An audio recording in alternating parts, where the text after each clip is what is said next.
My receiver is fully restored, and yours will never be right until you replace every electrolytic capacitor in it. My receiver is all original. Works great. If it ain't broke, don't fix it. That's a ticking time bomb. Remind me how much your repair bill was? Full recap, break, fix, repair. One of the longest running debates in the vintage audio community, and both sides have compelling arguments. But after servicing well over 1,000 pieces of vintage audio gear, I can tell you that blanket statements are where this debate really goes off the rails. So in this video, I'm going to go over the pros and the cons of each side of the argument, and hopefully bring some clarity to this debate so that you can make a better decision when it comes to your piece of vintage audio gear. I think the best way to break the ice with this discussion is with a real-world example. A few years ago, I had a customer bring me two Pioneer receivers, an SX1080 that he wanted me to do a full overhaul on, and an SX850 that he just wanted me to get back up and running so that he could sell it to help fund the restoration of the 1080. I performed what I call a break fix repair on the SX850. That means that I only replaced the components that were necessary to get it back up and running. In this case, the unit was stuck in protection. I replaced some blue Sanyo caps in the protect circuit, got it back up and running, did some additional routine maintenance, fully tested it, and sent it back to the customer. But here's where things get interesting. Instead of selling the unit, he decided to keep it and put it into regular use in his home. And sure enough, 2 to 3 years later, it came back to the bench with another issue. This time, power supply failure due to bad electrolytic capacitors. So you might be thinking, Ben, you should have just recapped the thing and you wouldn't have been in this situation. But I still think I made the right decision in that specific scenario, and by the end of this video, you're going to understand why. Not all electrolytic capacitors age or fail in the same way. Now, it's true that all electrolytics have a limited lifespan, but I found time and again during full restorations that over 90% of the parts that I pull are technically still good. If you've watched any of my Novolux legacy reviews on monster receivers, you've probably noticed a pattern. I show a giant baggie full of all the parts I pulled out of the unit, and then a little tiny cup with maybe 3 or 4 failed electrolytic capacitors in it. And believe it or not, a lot of times those units will continue to fundamentally work even with those bad parts in place. So how do we know which capacitors to replace and which ones to leave alone? For that, we need experience. If you're just getting started in audio repair, one of the most powerful tips I can give is test every electrolytic capacitor that you pull out of a unit. You're going to start recognizing patterns that will better inform future work. So let me give you some examples of some of the things that I've observed over the years. The smaller a capacitor is and the closer it is to a heat source, the higher the probability of failure. The Pioneer SX1250 is a great example of this.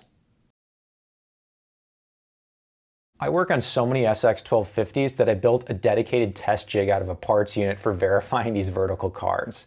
The power supply in the 1250 is located in this location, and this is where most of the heat in the unit is generated.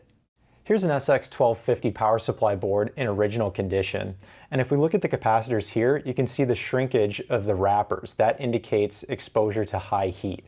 The ironic thing is these capacitors, since they're large, are probably going to test just fine. These are rated at 220 microfarad 80 volt. Let's take a look.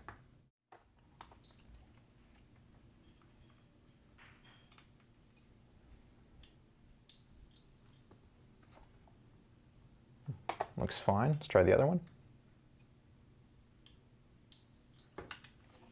Yeah, those caps are still technically good. I wouldn't leave them in there because of all the heat exposure and obvious shrinkage, but they technically still work. Now, this little capacitor in here that's nested between 2 hot regulator transistors, I don't think that one's going to have done nearly as well. Let's check it out.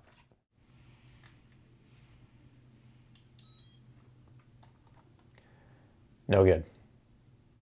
Here's a driver board from an SX1250. You can see there's not a lot of capacitors on this board, and that's because this is a direct coupled output section. These big capacitors here are likely fine due to their size.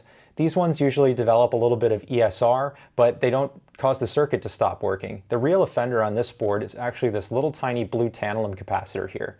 This one develops resistance over time, and if it gets bad enough, it'll cause the protection circuit to false trigger. But I only know that because I've worked on over 20 of these units and I've had to track that failure in the past. So what I'm trying to say is that doing effective break fix repair requires experience, so it's kind of a limiting factor.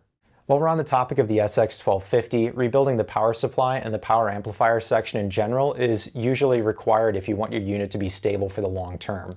But the preamp, on the other hand, the capacitors that were used in there, although sometimes they develop high ESR, especially those orange low leakage caps, they don't keep the circuit from functioning. And there's not a lot of heat there. So usually you can get away with just cleaning the controls and the preamp's going to continue to run just fine. But you're not going to know these things if you don't have the experience. So that's where recapping comes in a lot of the times. People are unsure. They just want that peace of mind that everything's been done and it's just one less variable that they have to worry about. A lot of capacitors also just have inferior construction or a fatal design flaw. The multi-section cans that are found a lot in 1960s equipment are made with a jelly roll of paper, and those have a very high failure rate. In fact, when it comes to 1960s electrolytics, I don't really trust any of them at this point. By the time we get to the late 60s, early 70s, the capacitor technology developed quite a bit and the parts become a little bit more reliable.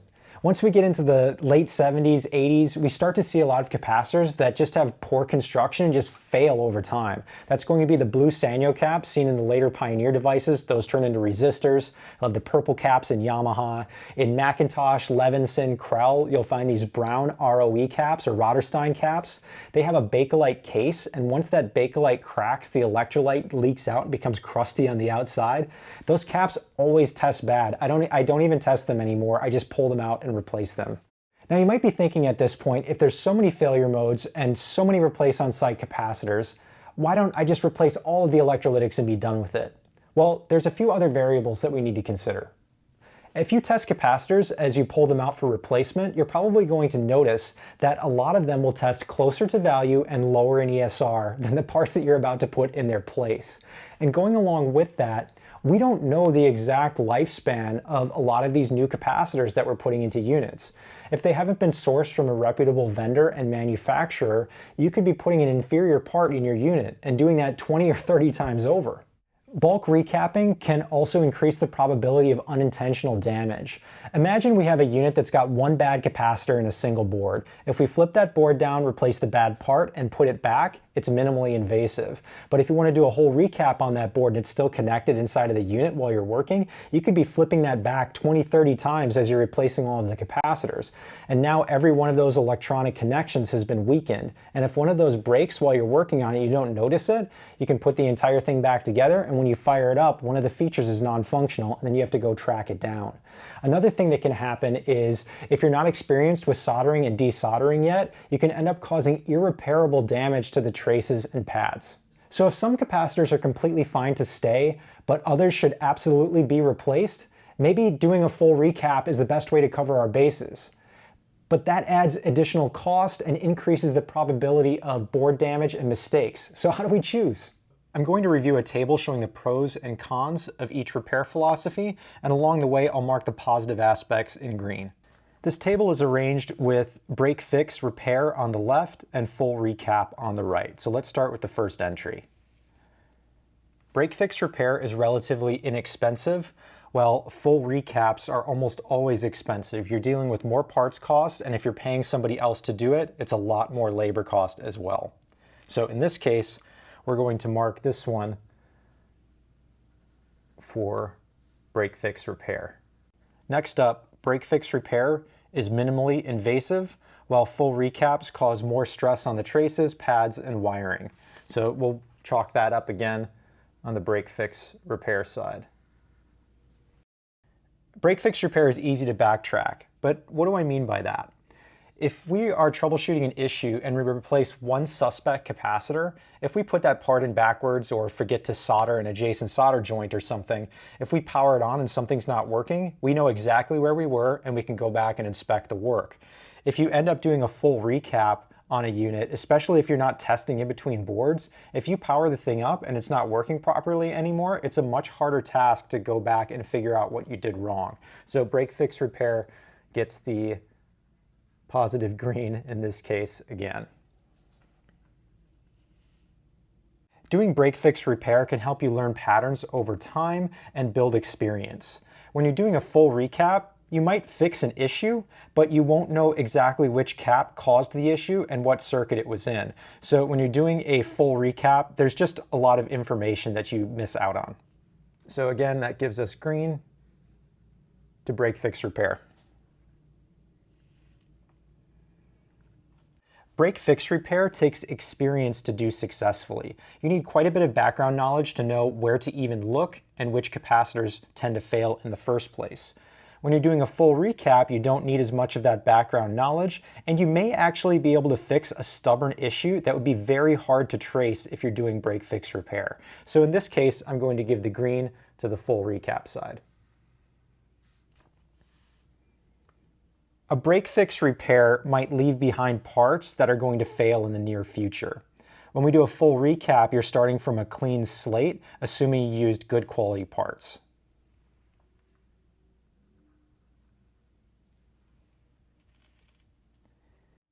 Break, fix, repair preserves originality.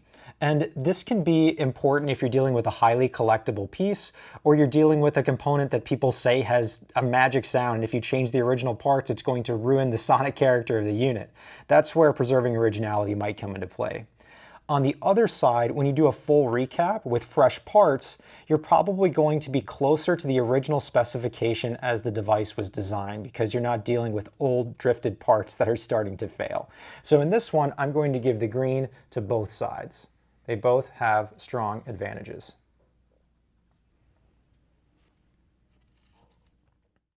Break, fix, repair stabilizes resale value. And what I mean by that is if you've got a device that's not working properly, if you go to try to sell that, you're going to get way less for it than if it fundamentally works and it's been tested. So a lot of times by completing a simple break, fix, repair, you can drastically increase the value of a unit that's in non-working condition.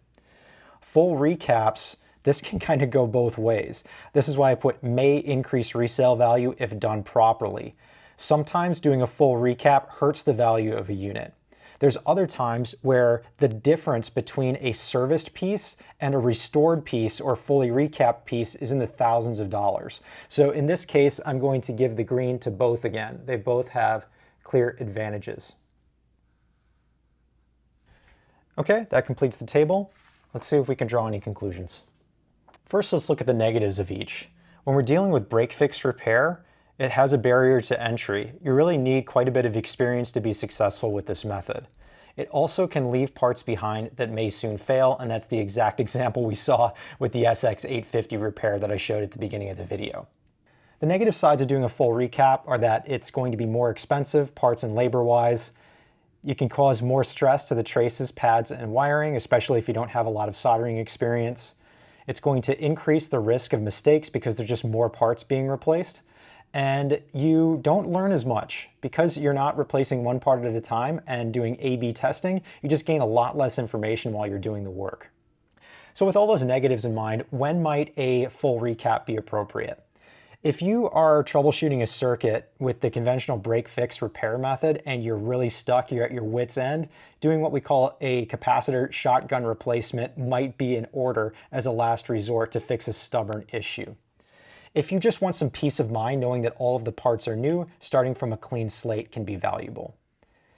If you are noticing issues where maybe one channel is sounding kind of dull, the frequency response doesn't match, replacing all of the capacitors might help improve the performance of the unit. If you're looking to drastically increase the resale value of a specific unit, maybe you're doing the repair yourself, that could be a good reason to do a full recap. On the break fix side of things, we got a lot of green here. It's relatively inexpensive compared to a full recap, minimally invasive, meaning you're going to have less opportunities to make a mistake or cause damage to the unit. If you do make a mistake, it's easy to jump back right to where you were working, allows you to learn patterns over time and gain experience, preserve the originality of collectible units, and also stabilizes resale value. In a lot of cases, you'll be better off financially doing a break, fix, repair over a full recap. It really just depends on the specific unit.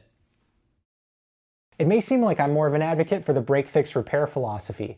So if that's the case, why do you see so many full restorations on my channel? First of all, it's what the customer is usually asking for.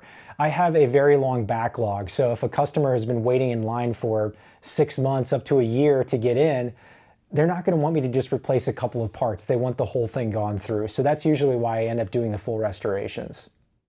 Now, just because I'm doing a full restoration and replacing all the caps in the unit, it doesn't mean that I'm skipping the break, fix, repair steps. Every piece of equipment that comes into my shop goes on the bench and gets a baseline test before I do any work at all. And then if I find issues with the unit, I repair those circuits one by one until the entire unit is working, and then I go through and do the full restoration, especially if it's a unit that I've never worked on before. On something like a Pioneer SX1250, if the customer knows they want a full overhaul on it, I just start with my process, gut it, and rebuild the thing. But in most of the cases, I'm going to be testing and completing circuit repairs first and then doing the full restoration afterwards. And that's exactly what I do on Patreon. So if you're learning audio repair and you'd like to follow along with that process of bench testing, repair, and restoration, head down to the description for a link to the Patreon page. So at the end of the day, who's right? The full recap crowd or the if it ain't broke, don't fix it crowd? Well, the answer is both, but it really depends on the scenario. So let me take you through a handful of hypothetical examples, and hopefully this will clear everything up. You own a repair shop and you've got a customer that's on a budget and needs their unit back fast. Break, fix, repair? Good idea. You're a beginner with limited soldering and desoldering skills, and you're taking on your first valuable monster receiver. Full recap? Bad idea. You're an experienced hobbyist and you just landed your holy grail receiver and you want to go all out. Full recap? Good idea.